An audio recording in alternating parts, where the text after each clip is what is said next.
हर्षद शेवाळे एवढ्या सकाळी सकाळी कुठे चालला ते बघण्यासाठी ब्लॉग शॉर्ट पर्यंत बघा. आम्ही पोहोचून गेलो फायनली मालेगाव मार्केटमध्ये, कारण की आज आपल्याला खरबूज विकायचं होतं. निलाव व्हायला टाइम होता, कारण की आपण इकडे माल लावला होता, पण आपला माल तर एकदम क्वालिटीचा होता. तुम्ही बघू शकता बरं का. आपल्या कोंबडीने भरलेल्या कॅरेटीमध्ये अंड देऊन ठेवलं होतं म्हणून डायरेक्ट ते अंड मालेगाव पर्यंत आला, ते न फुटता.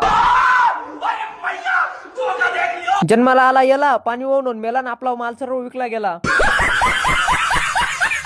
मार्केटमध्ये आपला मित्र साई पण भेटायला आला होता. आता तुम्ही म्हणणार साईलाच कावर परत परत ब्लॉग मध्ये घेतो. मग मी का विचार करू की लोक काय म्हणतील आमच्याबद्दल.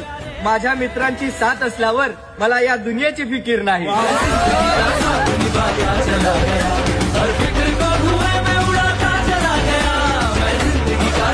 तर जयशंकर मित्रांनो, बाकीच्यांच्या सर्व गाड्या भरल्या गेल्या होत्या, पण आपला माल काय अजून भरला गेलेला नव्हता, कारण की आपल्या मालाची कॅरेटी जास्त होते. तेवढ्यात हर्षद शेवाळे डायरेक्ट ब्लॉक काढून घेतला. आपल्या कॅरेटीन मधून व्यापारी त्याच्या कॅरेटीन मध्ये माल भरून घेऊन चालला. आपल्या कॅरेटी वगैरे सर्व घेतल्या गेल्या. मग काय मोठ्या सिंबावर मी आणि काका निघालो घराकडे. काही खाताना आपल्या घशात अटकून जातो अन्नाचा कण. मी घ्यायला आलो डायरेक्ट बिस्किट म्हणजे बर्बन.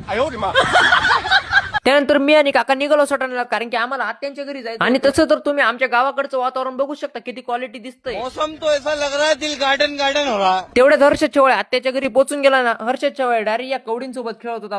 असे नवनवीन ब्लॉग बघण्यासाठी हर्षद शेवाळ्याला फॉलो, लाईक, शेअर नक्की करा. धन्यवाद.